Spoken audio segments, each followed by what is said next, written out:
तो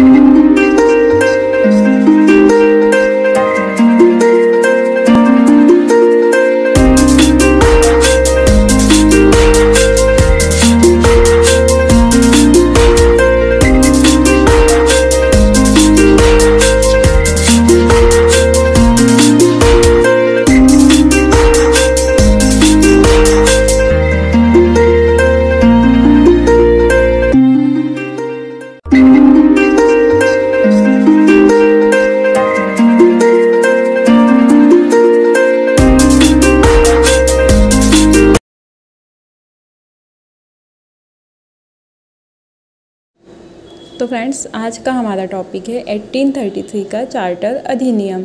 इससे पहले की जो हमारी क्लास थी उसमें हमने 1813 का चार्टर अधिनियम पढ़े थे और 1793 का चार्टर अधिनियम पढ़े थे। ओके फ्रेंड्स, तो जिस किसी ने भी पुरानी क्लासेस नहीं देखी हैं वो प्लीज़ एक बार पुरानी क्लासेस देख लें। ओके फ्रेंड्स, तो चलिए स्टार्ट करते हैं। तो आज का हमारे टॉपिक का नाम है 1833 का चार्टर अधिनियम। तो इसकी सबसे विशेष बात क्या है कि यह भारत का केंद्रीकृत अधिनियम था। ब्रिटिश भारत के प्रशासनिक केंद्रीकरण की दिशा में यह अधिनियम निर्णायक कदम था। इस अधिनियम की विशेषताएं निम्नलिखित थी। अब ब्रिटिश भारत मतलब कि भारत का वह क्षेत्र जिसमें ब्रिटिश मतलब ब्रिटेन वालों का, अंग्रेज़ों का अधिकार था। ओके फ्रेंड्स, तो इस अधिनियम की विशेषताएं क्या थी देखते हैं। पहला, इसने बंगाल के गवर्नर जनरल को भारत का गवर्नर जनरल बना दिया। पहले जो गवर्नर जनरल हुए करते थे वो सिर्फ बंगाल के गवर्नर जनरल कहलाते थे, लेकिन इस अधिनियम के बाद से जो बंगाल का गवर्नर जनरल है पूरे भारत का गवर्नर जनरल कहा जाने लगा, जिसमें सभी नागरिक एवं सैन्य शक्तियाँ निहित थी। इस प्रकार इस अधिनियम ने पहली बार एक ऐसी सरकार का निर्माण किया जिसका ब्रिटिश अधिकार वाले संपूर्ण भारतीय क्षेत्र पर पूर्ण नियंत्रण था। ये हम लोग डीपली इसलिए पढ़ रहे हैं फ्रेंड्स क्योंकि ये छोटे छोटे पॉइंट जो हैं इससे हमारा पूरा बेस क्लियर होगा। नहीं तो नोट्स से हम वन लाइन फैक्ट पढ़ेंगे तो अदर रिलेटेड मटेरियल होता है वो हमें नहीं मिल पाता, और बुक से पढ़ने में हमें ये फ़ायदा होता है कि हमें सारी डिटेल्स पता चल जाती हैं। ओके फ्रेंड्स, तो फ्रेंड्स हमने क्या देखे, बंगाल के गवर्नर जनरल को भारत का गवर्नर जनरल बना दिया गया। तो भारत का प्रथम गवर्नर जनरल कौन था? Lord William Bentinck. ये क्वेश्चन डायरेक्ट एग्जाम में पूछा जाता है कि भारत का प्रथम गवर्नर जनरल कौन था, बंगाल का प्रथम गवर्नर जनरल कौन था। ओके फ्रेंड्स, तो लॉर्ड विलियम बेंटिंक जो हैं वो भारत के प्रथम गवर्नर जनरल हैं, और बंगाल के प्रथम जो गवर्नर थे वो कौन थे? Robert Clive. ओके फ्रेंड्स, और पहले गवर्नर जनरल बंगाल के कौन थे? तो वॉरेन हेस्टिंग।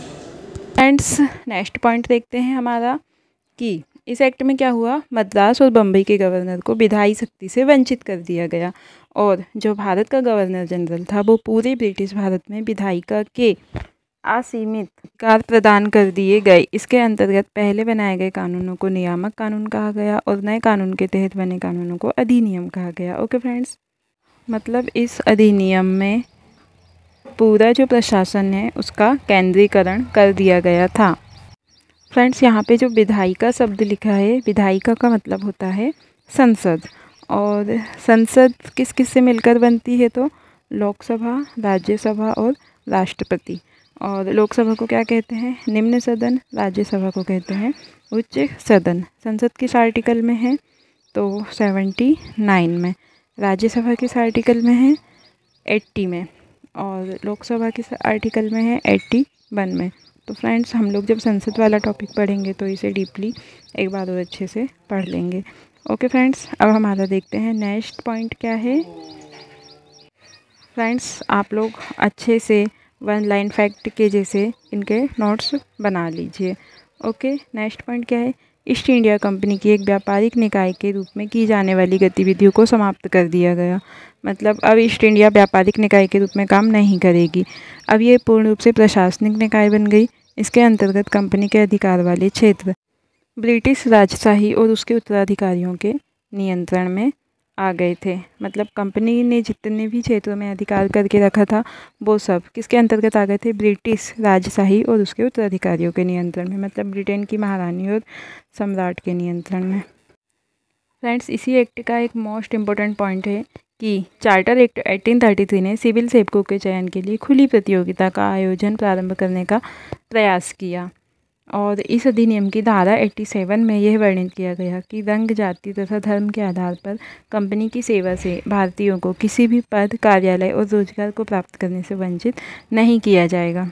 ओके फ्रेंड्स, फिर बाद में यही धारा प्रशासन में भारतीय की भागीदारी हेतु मुख्य आधार बनी थी। कोर्ट ऑफ डायरेक्टर ने इसका विरोध किया था, इसलिए कोर्ट ऑफ डायरेक्टर के विरोध के कारण इस प्रावधान को समाप्त कर दिया गया था। ओके फ्रेंड्स, ऐसा क्वेश्चन भी आता है कि कोर्ट ऑफ डायरेक्टर ने कौन से वाले एक्ट का विरोध किया था, तो इसका आंसर क्या है? 1833 का चार्टर एक्ट। ओके फ्रेंड्स, अगला है हमारा कि गवर्नर जनरल की परिषद में प्रथम विधि सदस्य के रूप में लॉर्ड मैकाले को शामिल किया गया था। और ये लॉर्ड मैकाले ने क्या किया था? भारत में अंग्रेजी शिक्षा का जो जनक है, ये लॉर्ड मैकाले को ही कहा जाता है। तो प्रथम विधि सदस्य कौन था? Lord Macaulay. अब अगला, विधियों के संहिताकरण। विधि मतलब कानून, कानूनों के संहिताकरण के लिए गवर्नर जनरल को आयोग गठित करने का प्राधिकार दिया गया। मतलब कि यहाँ पे एक विधि आयोग का गठन किया जाएगा।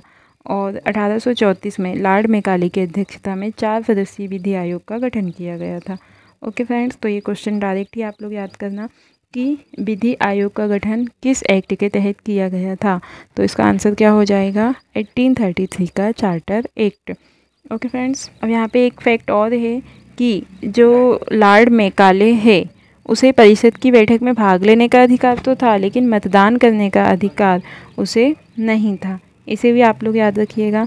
अब इसी एक्ट के द्वारा क्या किया गया था? भारत में दास प्रथा को विधि विरुद्ध घोषित किया गया था कि दास प्रथा जो है वो कानून के अंतर्गत नहीं आती है।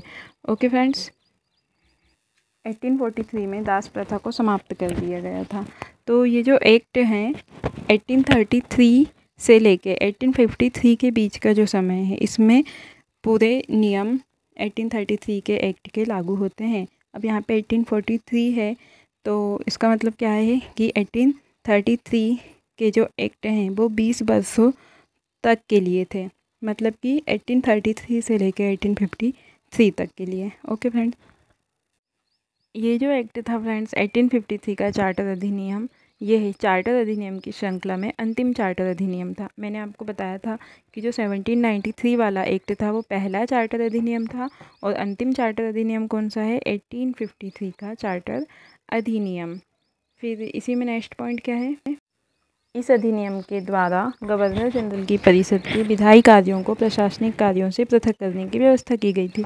मतलब विधायी कार्य अलग होंगे और प्रशासनिक कार्य अलग होंगे। इससे पहले जो थे वो एक ही प्रशासन के द्वारा दोनों कार्य कर लिए जाते थे। अब यहाँ से दोनों को अलग अलग कर दिया गया था। ओके, फिर इसी एक्ट में क्या किया गया था फ्रेंड्स? 12 सदस्यीय विधान परिषद की स्थापना की गई थी, और विभिन्न क्षेत्रों व प्रांतों के प्रतिनिधियों को इसका सदस्य बनाकर सर्वप्रथम क्षेत्रीय प्रतिनिधित्व का सिद्धांत भी लागू किया गया था।